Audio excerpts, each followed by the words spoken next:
Hey, everybody, welcome to today's episode of the What Worked For You show. Today, I've got a very special guest. It's a gentleman who runs a family office. Now, not all of you even know what that is, so we'll cover what that is briefly. But for those of you that know, you know these are heavy hitters.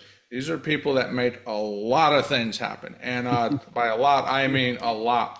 Our guest today, he's not only co-founder of the family office, he's a tax strategy architect. He advises and comes up with strategies for entrepreneurs in multiple business verticals. He's built multiple investment firms. He has worked on Wall Street. He's raised over $2.5 billion.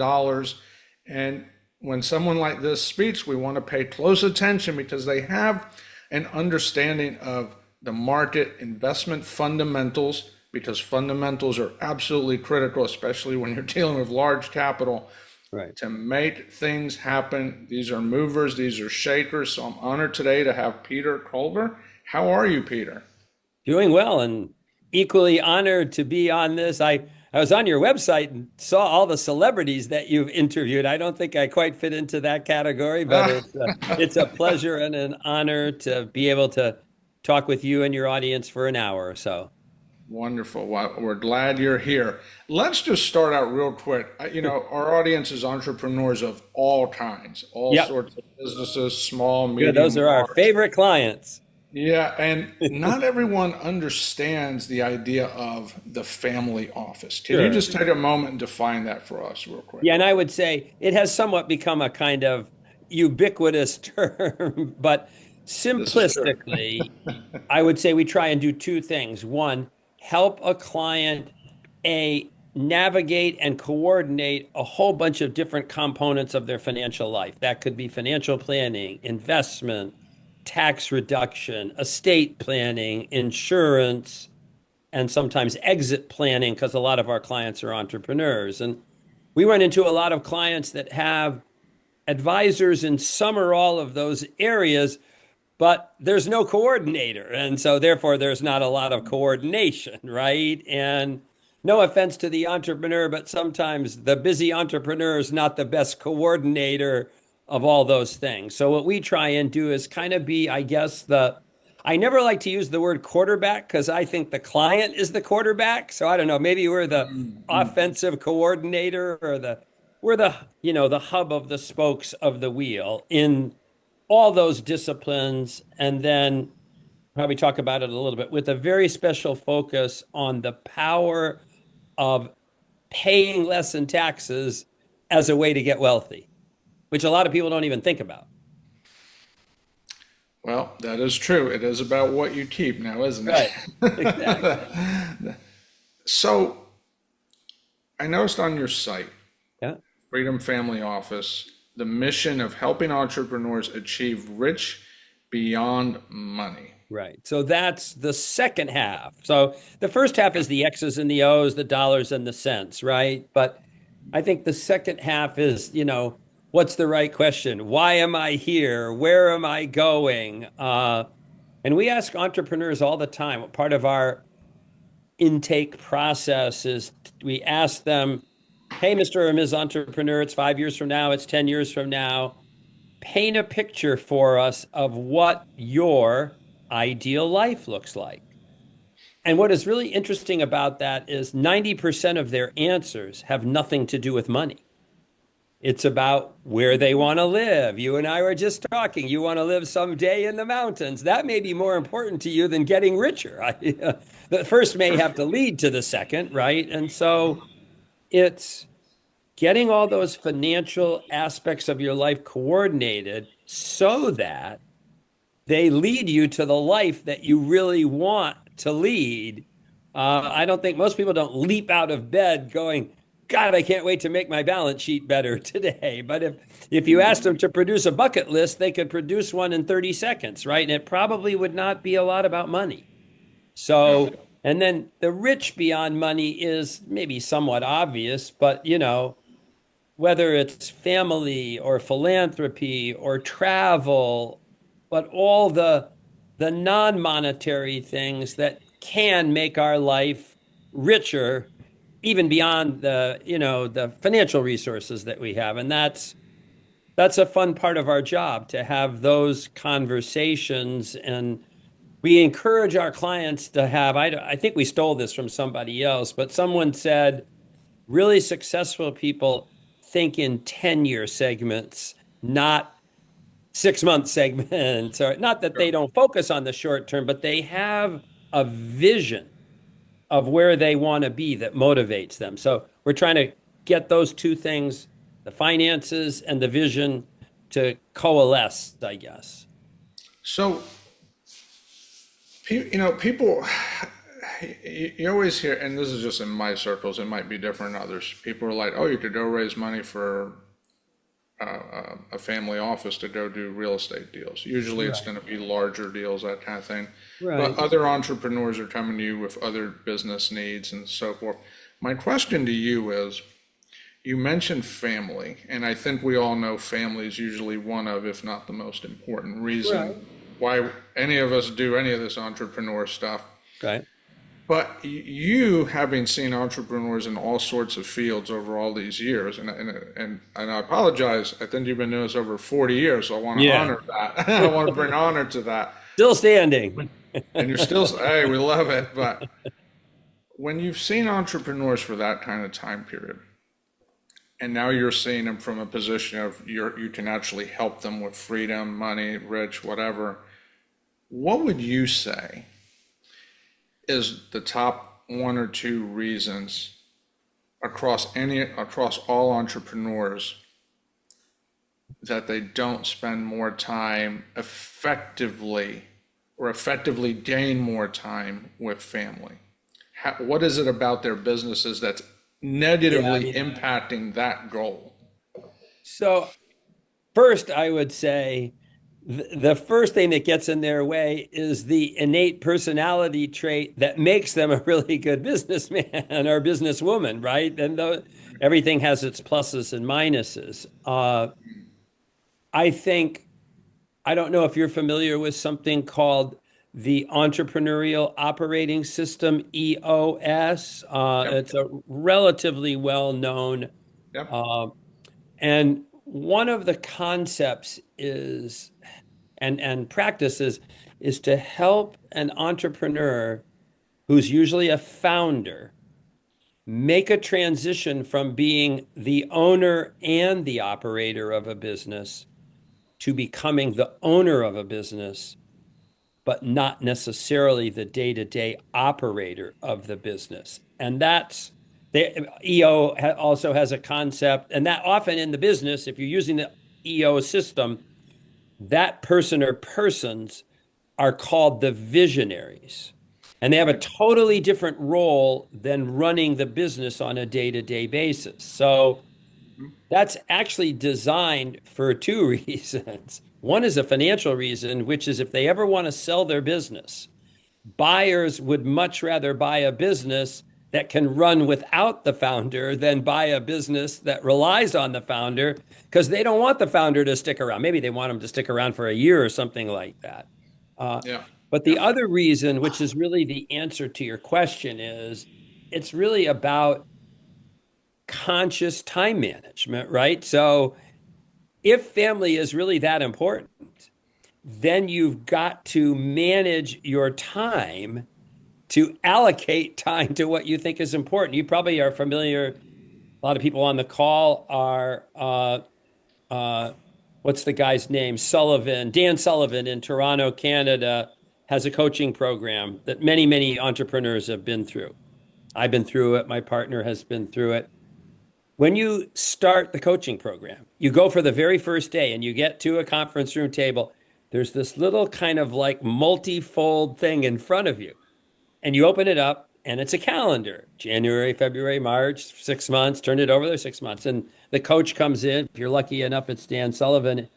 The very first activity that you do is he says, I want everyone in the room to put their vacations in the calendar. That is the first thing we're going to do. We're going to start with that. So that's just one example about trying to be, intentional about what your priorities are. We have a little exercise that we do with our clients. Happy to send it to anybody on the call, which is called the perfect week. And it's, you got to start it at the beginning, right? And so how to set your week up so that by design, it allocates time to the things that if you were asked, not under the pressure of day-to-day business, what were really important to you, where would you put the time? Now, again, the personality of the entrepreneur gets in the way. I'm probably just as bad at it as anybody else. But I think one thing that does happen with the passage of time, if you haven't done as good a job of that in the beginning, you start to realize, that is really super important. So it's a time management thing, I think. Yeah. Yeah, no, it's such a common problem because I always hear that, so we want more time with family. But that is true. The whole operator, like you talked about, owner thing, it's really two different roles. Very, yeah. I mean, I'll give you our example in our company right now. So my partner Noah and myself, we're the two founders, now the two visionaries, and he has always wanted sort of to take a year off with his family because he works too hard. So he spent, let's say, September to through November in Europe, totally out of the country, and he's spending with his wife and his daughter. His son is in college, and now they're doing the Far East. And he connects with the office for a couple days, I mean, a couple hours, maybe a week, but he's visiting the places that he wants to visit. He's doing it with his family that he wants to do. And guess what? The business is running fine. In fact, we had one of our best years last year. That has nothing to do with him, but he's very good. I would say better even than me in being intentional about actually doing what he says are his most important priorities. So, So let me ask you this, and I'm in the real estate world, so I'm going to use the sure, example that's really popular in our world. As sure. Yeah, yeah. real estate investors come in, maybe they're single family, maybe they're storage, maybe they're multifamily, Yeah, yeah. whatever. It's usually a smaller business in terms of population. So it might be the founder, it might be the founder and an assistant or a couple of Right. partners.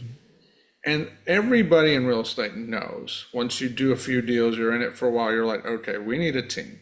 Like you figure it out real quick. If you don't have Yeah, any yeah. kind of stale and larger amounts of income, you're going to need a team. The idea, I remember meeting a gentleman once who managed 60 rentals by himself. Well, It was in a secondary market, but that was his life, and he loved it. okay, good. He loved driving around, just Right. type sue to the bank so he could get his rent check every month. Sure. It was, but most people don't fit into that. They'd Right. rather, turn it into a team. Where they struggle is now it's like, okay, I want to build a team so that I can become the owner. Right. This is a very common scenario. What do you tell that? Like, how many people, how long should it take to create this team so that they can step into the owner role? What would your advice to them be? So, I mean, again, and I have no financial interest in it whatsoever, but we've used actually over multiple businesses this entrepreneurial operating system. It's a total guide to teach an Okay. entrepreneur to do what he does. So, what generally there are a couple of components. There's a sort of concept of right person, right seat, right? So one of the things you have to figure out first is, well, what are the seats, right? So now in a sort of traditional corporation, maybe you'd have, like a COO and a CFO and a marketing officer and a tech officer. Our business is not so quite like that. Uh, and then really, it has a concept that there's a person who sits in between the visionaries, the founders, and sort of department heads, although that's a horrible word to use with entrepreneurs. But that person's called the integrator. And so it's their job to sort of manage the workflow, make sure we have the right people in the right seats, that kind of thing. Now, I think that's got to be customized to every business based Right. on what you're trying to accomplish. But so, like in our company, we have the integrator. We have essentially like a CFO, a person who does that. We have a person who's the head of what I would call marketing. We have a person who's the head of sales, right? And then, sort of underneath those people, we have administrative, just support people, right? The CFO guy has a nice lady who helps him with his job. I think it's, what's the old saying? Form follows function, right? So you've got to decide, the business owner's got to decide in his own mind what would drive the growth of his business most effectively, right? And I think what we've discovered, and lots of businesses have discovered, is that, like, it used to be said all the time in the business I'm in, that no one would do a deal with you or no one would give you their money to manage unless you went and met them in person and had a meal with them and shook their hand or something like that. So those days are gone, not totally, but largely gone because of the internet. So we think, in the good sense, marketing has become much more important than maybe it used to be, right? So we think about our business. There are endless numbers of people who could benefit from what we do, but they don't know us yet. So how do we Yeah. reach those people? So, if we're allocating time and resource, we're probably going to allocate more time and resource to that function than, let's say, to hiring another assistant for the CFO, that kind of thing. Mm. But there's all kinds of materials that could introduce a person, as just one example, this operating system, the entrepreneurial operating system. And it's really designed for people founders who inspirationally start a business, they get it off the ground, it's sort of up and running. How do I get that business to the next level, right? Yeah. Yeah. Love it. So, Love yeah. it. Love it. So one of the things you've done is you have kind of picking up on this. Okay, so going from EOS now to something large scale, you've held senior roles, you've built investment firms, you've worked with major financial institutions. Having all this wealth of experience in these different types of locales, how has those shaped your idea about wealth strategy today? So I'll tell a little story. A newspaper reporter is sent to interview a very successful business owner.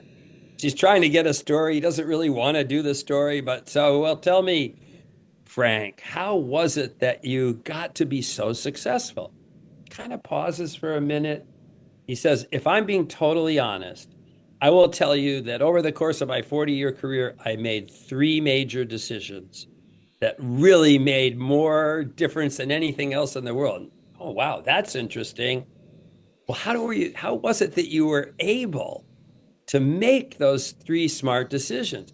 Oh, he said, I just had tons and tons of experience over the years. She's trying to get a story out of the guy. So she says, come on, tell me about the experience that led you to make the smart decision. He said, I made 1,000 mistakes.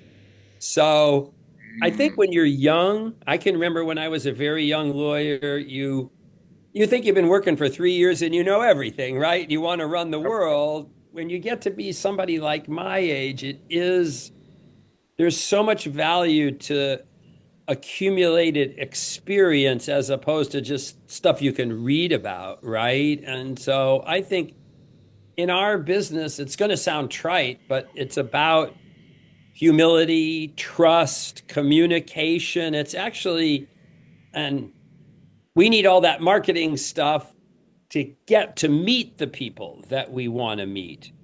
But at some point in our business, whether it's in person or virtually, we have to face off one on one with Mr. Jones, Ms. Smith, whatever it is, and explain to them how we do what we do in a way that makes them want to do business with us. And so I think it's that accumulated experience hopefully gives you personal skills that are good at in a positive way, persuading people to want to work with you. So, So this brings and if up I a could great put it in a bottle, I would, and I'd be, a billionaire or something. I wish I could. Well, this brings up a great point, though, is, we live in a world where now AI is, Right? infiltrating everything. And AI is, has its pros. It's not always good, but there's a No. lot of good things, but it's, Well, it's think certainly about it. not perfect. AI is really just an accumulation of all the knowledge of all the people who somehow are in a language model, and some of what they said was smart, some of it was wrong, some of it was Exactly. off. You have to Yeah. be careful. You have to be careful. Yes. I think people So, sometimes think, oh, I put that question into AI and the answer comes out and it's the Bible and it's absolutely true, and it isn't always. no. So this, and I'm glad you said that because that leads to my question. Because of AI, I'm seeing, not just in my space, real estate, but I'm seeing it in other spaces. Well, you know what?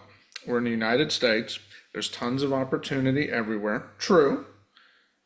But people are going into, and I'll use again real estate as an example. In my Sure. world, I can be a real estate investor and I can learn everything on YouTube and AI.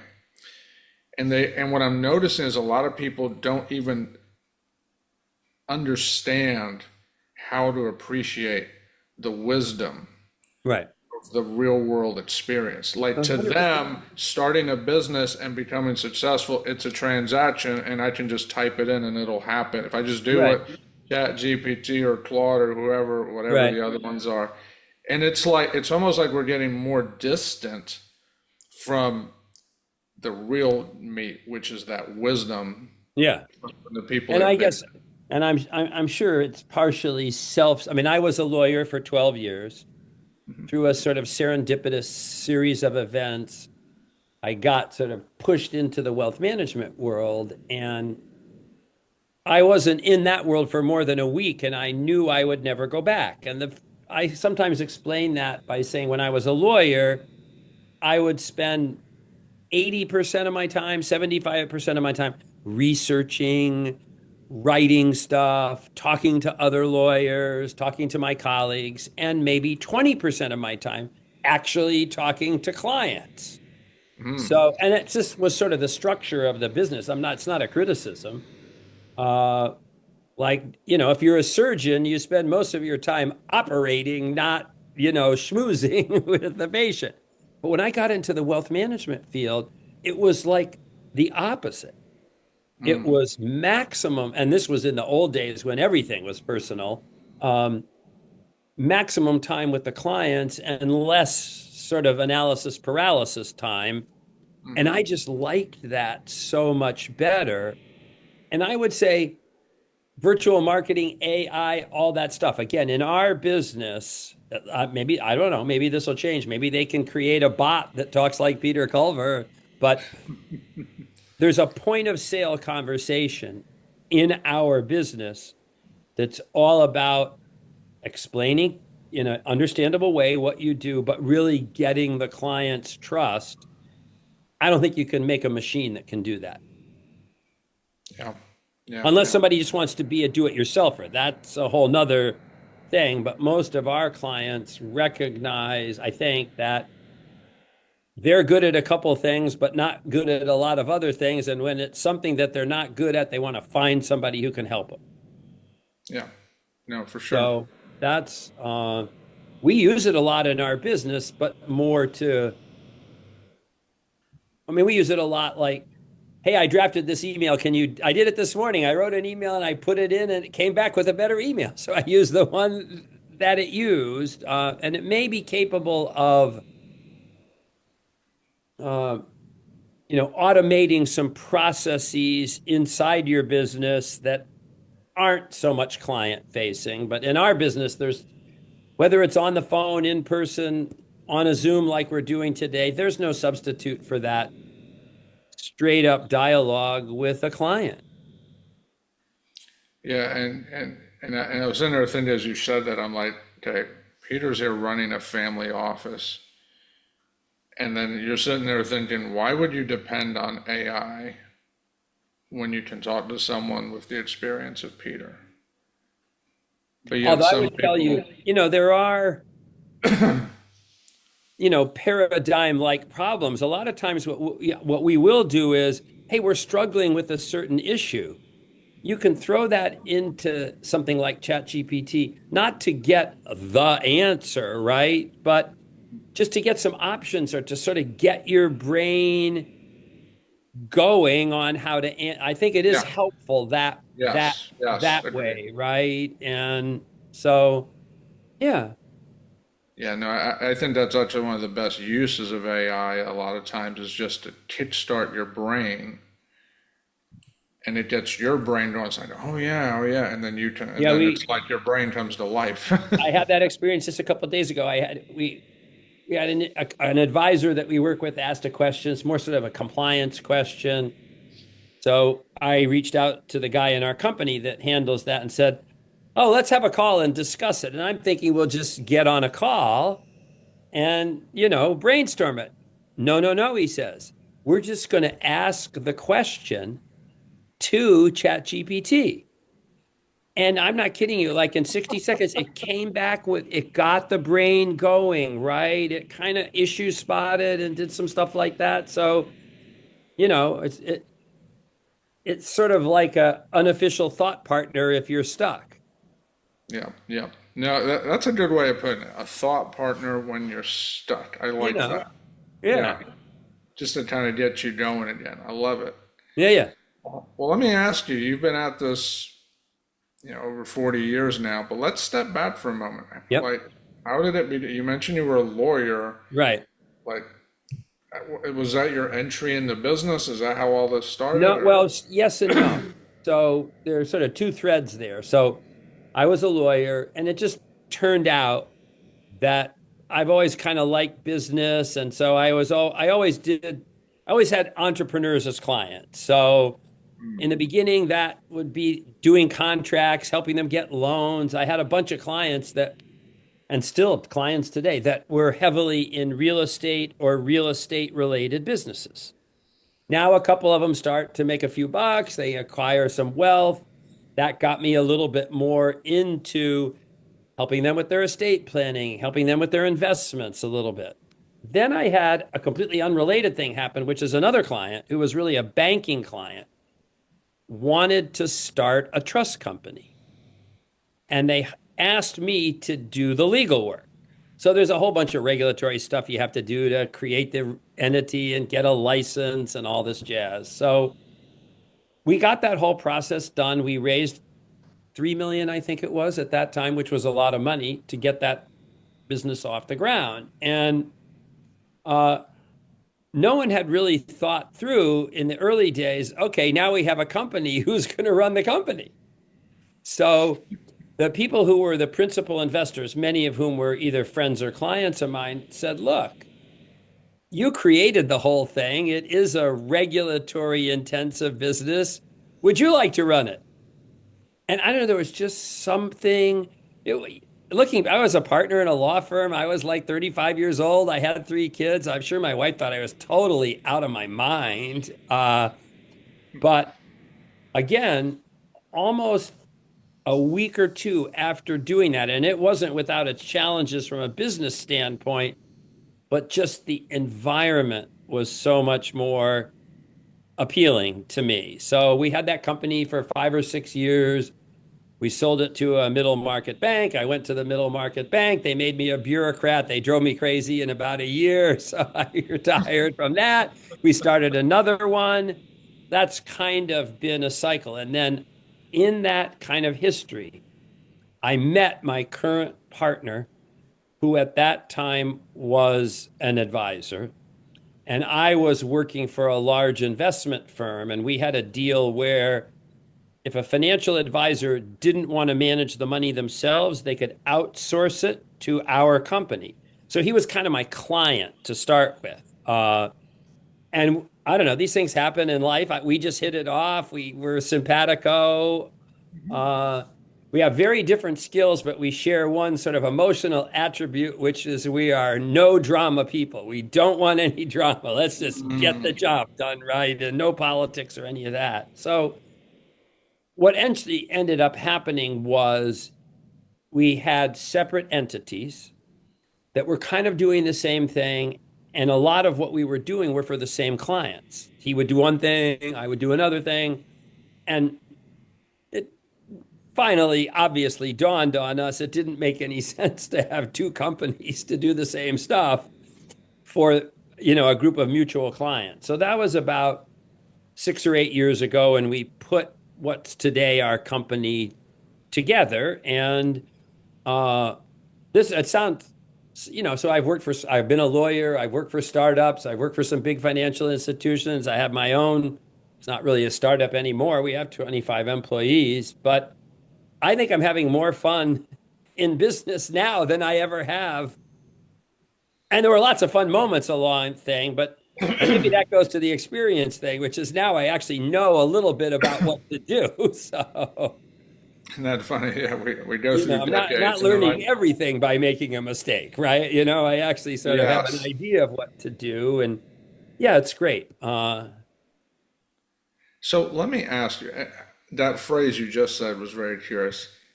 I feel like I'm learning now without having to make a mistake. Yeah, And I have this notion a lot, and I don't know. It's like a problem will hit my desk or my brain. And sometimes it surprises me how quickly I can figure out at least what I think the answer is, right? And so it's got to it's like the large language learning model or whatever it is, right? You've just got all this stuff inside your brain that's such a helpful thing to use in solving problems. So again, as you get older, you begin to appreciate, and we're lucky. We have a team now. As I said, we have 25 people. So I think that was one of the great things, depending upon how big it is, but working, say, in a law firm is, so you have a problem on your desk and you're stumped by your problem. You just get up from your desk and walk down the hall and talk to John. And hey, John, I got this tricky one. Do you have an idea about that's sort of what ChatGPT does right now? But um, that's nice in our business. We have enough scale. We have some areas of specialization inside the business, right? So if it's an investment issue that a client has, I'm going to reach out to one or more of the investment people, right? So, yeah. love it, love it. One thing I noticed was you highlight the entrepreneurial journey as heroic. And I thought That's that kind of was an Noah, yeah. interesting, I thought it was an interesting choice of words. Can you elaborate on that? Like, what does that Yeah, mean? so that's a little bit, some of the words that you're probably reading, some are mine, some are Noah's, but I think he would say, you know, and the stats prove it. I mean, the entrepreneurs, there are more small businesses in America that employ more people in America than all the big fancy brand name companies. They're the people who start businesses and give people jobs and pay the average Joe as benefits and stuff like that. And then some, and that's the large percentage of them are not necessarily doing anything revolutionary, but some of them are the ones that create the new ideas, right? And you can pick your favorite, right? Bezos, Musk, however, forget about what you think about them as people.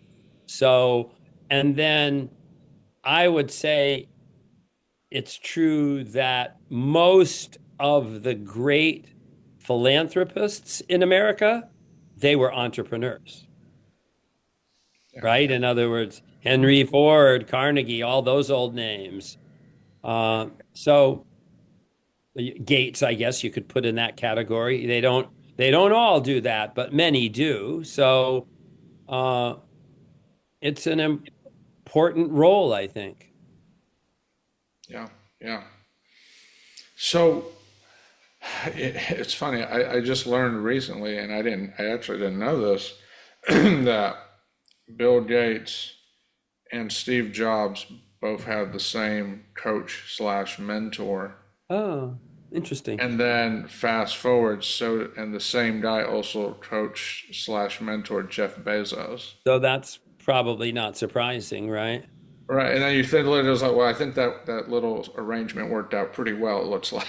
Yeah. So, I hope that guy made a lot of money or a gal made a lot of money. I'm sure he did. But Going Bill well. Gates, you mentioned him, and I recently came across something where he was a big advocate about, hey, if you're a business owner, you should have a coach. Right. And so I'm just like, okay, this is the guy who started Microsoft. So if the guy who started Microsoft says you need a coach, I think if you're in business, you should have a Yeah. coach. I'm just saying. Yeah, this I had forgotten the name of it. It's another great resource for any entrepreneur sort of looking to both scale up and, have that full life. It's called the Strategic Coach.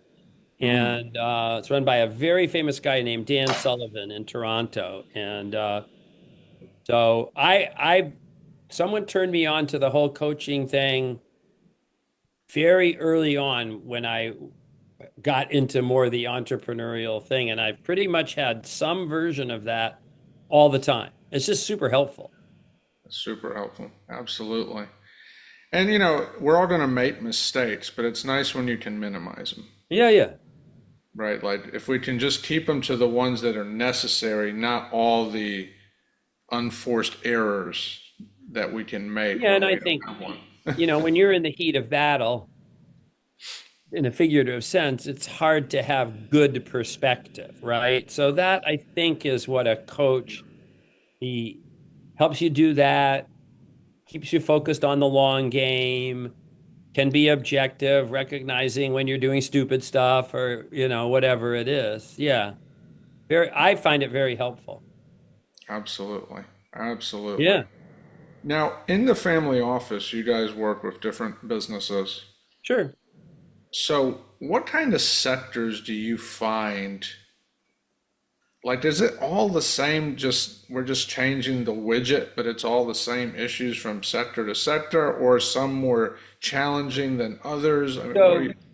I would say that, in the business verticals, if that's the right word we want to use, sure, there are nuances, but I think as I said at the top, right now, myself, Noah, a couple of other people that work closely with us, our focus is on helping people reduce their taxes because a lot of people don't, if it's hard to, if we had a slideshow, I could do it. The math of not saving taxes is unbelievable because you're just compounding money that you didn't give to the government. Now, with some nuances, depending upon what state they live on, whether they're married or not, what type of a business entity they have, those issues and the strategies that we can use to help people reduce taxes do the majority of that's equally applicable across different kinds of businesses. They're going to, if you're in the real estate business, then depreciation's already maybe sort of baked in the cake, right? So Yeah, uh, we have a lot of clients that are so-called SaaS businesses, virtual marketing type businesses. There's some special attributes to that, but I think again, maybe that's the difference between strategy versus tactics. There's some little tactics that you would fine tune to the nature of the business, but the strategy is let's get focused on not paying a lot of taxes. We love to say there are two ways to get rich in America. One is to start a business, and grow it to some significance and either keep it and give it to your kids or sell it to somebody else. But it's equally powerful for wealth accumulation to not pay taxes. So that's kind of our proselytizing or whatever it is. First, just getting people sensitized to how, and the sad reality is it's not a criticism, but we hear over and over again that people don't get advice about how to reduce their taxes from their CPAs. Their CPAs just take the numbers that the client gives them and put them in the boxes on the tax return. It's just a different enterprise. And we were talking about this with a client Monday, maybe. And he said, yeah, they just want to paint between the lines. That's okay. I mean, if you're going to file a tax return, you want it to be on time, accurate, the right money, and stuff like that. yeah, We look at what we do as helping the client take actions that reduce the numbers that they give to the CPA. So instead of putting $1 million gain on my tax return, maybe I do some tax strategy and that's 400,000. That's $600,000 I could do something else with. So let me So ask. yeah. So this brings up a great point. A lot of entrepreneurs, quite frankly, don't love their CPA for Oh the yeah, very we hear that reasons all the you talked time. about. What's your advice to entrepreneurs for, look, you need to have a good CPA that isn't just going to file returns. Maybe they do a once a year tax strategy meeting, but let's be real. We all know if we do one meeting of anything, it's not going to stick 9 times out of 10. Yeah, and I What, think what's your strategy for people to bring their CPA as a tax strategist that they collaborate with on an ongoing basis? What would, if you have a healthy collaborative relationship with your tax strategist, what do you think that looks like? How long are they talking? That kind of thing. yeah, so it's you bring up a very good point. I think a lot of people look at taxes as the filing of a tax return.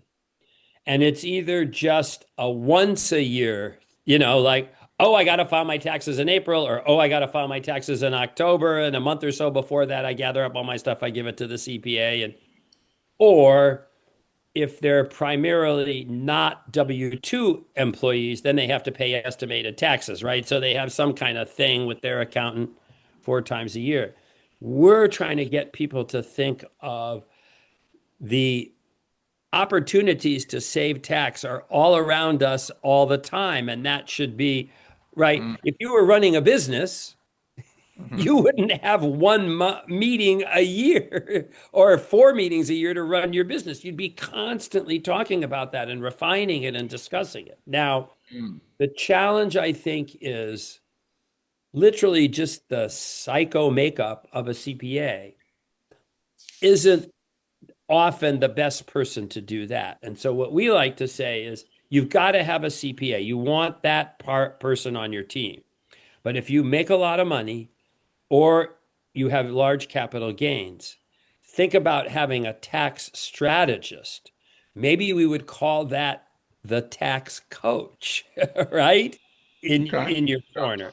And then what we try and do when we have that role is either work as collaboratively as we can with the CPA. Our goal, we don't want to do tax returns. We don't do tax returns. We don't want to do that. We do want to partner with the CPA so that they understand what we're trying to do. They're on board with it. They can make it show up on the tax return the right way. Now, it sometimes happens that just the CPA can't do it for whatever reason or won't do it. Sure. So we've developed over the years, so like a bench of CPAs that we like to work with that are both good CPAs, but also understand some of the strategic stuff that we're doing. And so sometimes clients, our goal is never to get rid of anybody's CPA, but if it's not working, occasionally they'll make a change and we could recommend somebody. So, yeah. Love it. Let me ask you two more things. Sure. One is 40 plus years, tons of businesses. You've seen, I mean, we've never seen it all, but you've seen a lot after 40 years. Fair amount. What's the biggest lesson you've learned at this point? I think, and some of it's just inside me. I think, but these are classic things, but, despite all that experience, never believe that you should stop learning, right? Constantly try and soak up new information, new way. It's like my partner Noah, he's taking a course right now just to learn how to use Claude better because he saw some use of Claude that he Mm, thought was intriguing, right? And he thought, I don't mm, understand how that works. I got to understand. I can't even make effective decisions about it if I don't understand how it works, right? So I think lifelong learning is super, super important, right? I think by nature, most entrepreneurs are positive. So you got to, I don't know, you just got to live your life like the glass is half full, right? Not half empty. You got to do that. And I don't know, just be humble, I think. No matter how much experience you are, whatever the great things there's always somebody who's got more money than you, is smarter than you, has had better experiences than you. And I Mhm. had an interesting exchange just today. We referred a client to someone in the insurance industry. They're totally botching the whole thing from a service standpoint. So they send in the big gun to kind of like take over the thing. He writes this email that's totally about him, his biography. He attaches his biography. He doesn't say anything about how he's going to make the client happy. That Oh, that's what be humble, right? And uh I a lot of it, we live in a fast-paced world, a high-tech world, all that stuff. A lot of what makes for success is just basic good values, could be, what do they say? Show up on time, tell the truth. There's a third one, I forget what it is. Some of the mm, old wisdom is really good wisdom, right? My mhm. grandfather, I remember, used to take me aside all the time and share with me his little pearls of wisdom. And one of his favorite ones was he would say, I learned in my life that I learned more by listening than talking. This is true. That's both a good life lesson, and if you're in sales, which is sort of what I'm in, that's a really good sales lesson. Get the other person talking, right? You'll learn a hell of a lot more than like this guy who wanted to spread his bio all over the internet. Just ask people how they feel, what they want, what they need. And that's why it's a great business because you meet so many interesting people. You've met a ton of them that are super, super famous. I've met a lot of them that aren't so famous, but they're still interesting as hell. Yeah, yeah, no, Yeah. absolutely. Yeah. True. It's a great word on listening. Yeah. So, perfect segue to my last That's question, why, talking when they about say that listening. God gave you two ears and one mouth for a reason, right? That is the truth. So, if an entrepreneur walks into your office today, they have a Yep. strategy session with you, consulting, whatever, what's the one key insight you want to make sure anyone that works with you walks away knowing? Well, I think in the narrow technical field that we work in is that we would say they tend to focus, which is appropriate, on activities that make money in the creative sense, right? That's one germ of the entrepreneurial enterprise, right? Mhm. We want them to realize that there's another part of it, which is saving, investing, and is equally as important. And then I think that other point that you know, at the highest level, what's the point? Why are you here, right? And you're probably not just here to, family, whatever else is of interest to you. It's easy to get caught up in all the excitement and stuff of business to Mhm. if you were off in a quiet corner and someone said what really matters to you, that wouldn't be, I don't think that's what they would give somewhat different answers. So, and maybe in a sense in which we do look at what we do as being kind of a life coach too. Bring them, have them take a step back and think about what they're really trying to accomplish. Love it. Love it. Yeah, that's so do we. Yeah, yeah, no, for sure. So, well, Peter, this has just been a delightful It's conversation. fun. I Yeah, appreciate the thoughts you share, and we could talk for hours, I I know, know. but we gotta wrap this one up. Good.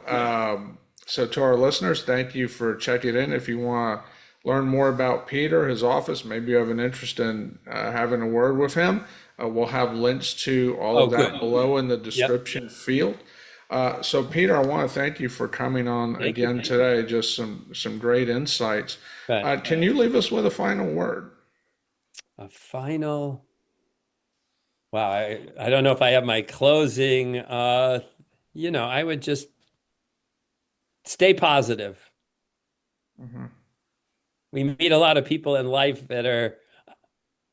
I noticed it. I had to call someone the other day about a minor thing, and I got their voicemail. They had the most depressing email. It's like I don't even want to talk to. I mean, voicemail. Excuse me. It was voicemail, which was worse, right? So Mm, I think the world responds to, genuinely positive energy. And God knows we need a lot more of it in today's world. There's a lot out there that's not positive. So if we can be the entrepreneur can be sort of a counterbalance to that, I think that's a great contribution in and of itself. Hmm. Yeah. It's a good word. That's a good Okay. word.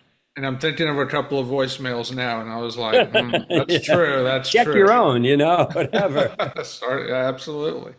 All Peter, right, my thank friend. you again for being on the show. I look forward to continuing the Yeah, conversation. be fun. And I hope you find a way to get to those mountains, my friend. We'll get there. All right. Thank you, Okay. Peter. Cheerio.